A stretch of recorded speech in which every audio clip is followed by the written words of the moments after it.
ప్రేమ ఎప్పుడు outdated concept అనుకుంటాం. కొంచెం ఇండియన్ కాన్సెప్ట్ అవుతుంది ప్రేమ. ప్రేమ ఎప్పుడు ప్రేమే. ఎంత కొత్త కొత్త స్టోరీస్ కావాలని చెప్పినా గానీ, పాత స్టోరీస్ అయినా గానీ, ప్రేమ ఎప్పుడు ప్రేమగానే ఉంటుంది సినిమాలో. రీసెంట్‌గా వచ్చిన సినిమాల్లో చాలా ఉన్నాయి లవ్ స్టోరీస్. ప్రెజెంట్ నేను చూసిన వాటిల్లో అయితే నచ్చినయి 'విత్ లవ్' సినిమా ఒకటి, 'సిరాయ్' ఒకటి అండ్ కపుల్ ఫ్రెండ్లీ సినిమా ఒకటి.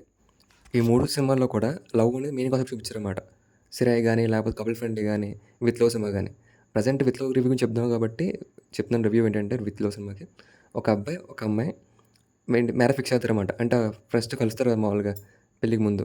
మీట్ అవుతారనమాట. మీట్ అయినప్పుడు ఒక పాయింట్‌లో అర్థమవుతుంది. ఆ అబ్బాయి, అమ్మాయి కూడా సేమ్ కాలేజ్‌లోనే చదువుకున్నారని చెప్పి, సేమ్ స్కూల్ అని చెప్పి అర్థమవుతుంది. అప్పుడు అబ్బాయి కూడా లవ్ స్టోరీస్ అమ్మాయి చెప్తే, అమ్మాయి కూడా లవ్ స్టోరీ అబ్బాయి చెప్తారు. చెప్పిన తర్వాత ప్రెజెంట్ ఇప్పుడు మనం ఇక్కడ ఉన్నాం కదా! మనం చెప్దాం అనుకున్నా చెప్పలేకపోయినా వాళ్ళు ఎలా ఉన్నారని చెప్పి కనుక్కొని, వాళ్ళకి ప్రపోజ్ చేస్తే ఎలా అని చెప్పి కాన్సెప్ట్ అనమాట అనుకుంటా. అమ్మాయి చెప్తాదన్నమాట అబ్బాయికి. సో, ఆ అమ్మాయి అబ్బాయి సపోర్ట్ చేసి వెళ్తారన్నమాట ఇద్దరు ప్రపోజ్ చేయడానికి వాళ్ళ పాత క్రష్‌లకి. మూవీ కాబట్టి సరిపోయింది. బయటనే మట్టుకు వాళ్ళ పాత వాళ్ళని కలవడం కూడా కష్టమైపోద్ది. ఎందుకంటే ప్రెజెంట్ ఎవరి లైఫ్ వాళ్ళు బిజీగా ఉంటున్నారు. మన క్రష్‌లు ఎవరో, మన పాత వాళ్ళు ఎవరో కూడా తెలుసుకోవడం చాలా కష్టమైపోతుంది. కానీ ఫస్ట్‌లో పుట్టిన ప్రేమ ఎప్పుడు ప్రేమే. ఫస్ట్ అనే కాదు, ప్రేమ ఎప్పుడు ప్రేమగానే ఉంటుంది. ఎంతమందికి తెలిసినా అనే విషయం పక్కన పెడితే గనక, మనం ఫస్ట్ ప్రేమించిన అమ్మాయిని ఎప్పుడు మర్చిపోలేం. అబ్బాయి గాని, అమ్మాయి గాని. సో, లైఫ్‌లో రిగ్రెట్స్ ఉండకూడదు. మనం చెప్పాలనుకున్న అమ్మాయికి గాని, అబ్బాయి గాని ప్రపోజ్ చేస్తే బాగుంటుంది అని చెప్పే ఫీల్ ఉండిపోకూడదని చెప్పేసి, ఆ అమ్మాయి అబ్బాయిని తీసుకెళ్తాదన్నమాట తన స్కూల్ క్రష్ దగ్గరికి. అలాగే ఆ అబ్బాయి కూడా అమ్మాయిని తీసుకెళ్తాడనమాట తన స్కూల్ క్రష్ ఎవరైతే ఉన్నారో ఆ అబ్బాయిని కలవడానికి.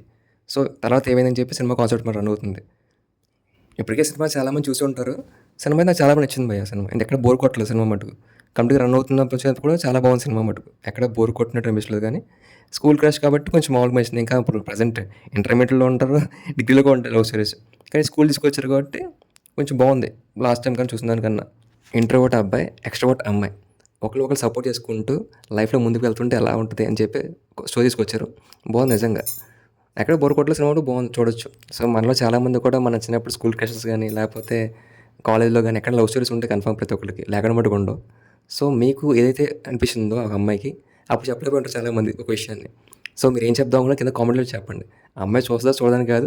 కనీసం మనం చెప్పాలన్న ఫీల్ మనకు ఉండిపోద్ది. రిగ్రెట్ ఫీల్ అవ్వం లాస్ట్‌కి ఎందుకు చెప్పలేకపోయామే అప్పుడు అని చెప్పి అనుకుంటాం. ఇప్పటికి చాలామంది అదే ఫీల్‌తో ఉండిపోతున్నారు. సో, చిన్న ప్రయత్నం కింద కామెంట్‌లో పెట్టండి. మీరేమనుకుంటున్నారు? ఏం చెప్దాం అనుకుంటున్నారు ఆ అమ్మాయికి నిజంగా మీకు ప్రపోజ్ చేస్తే గనక.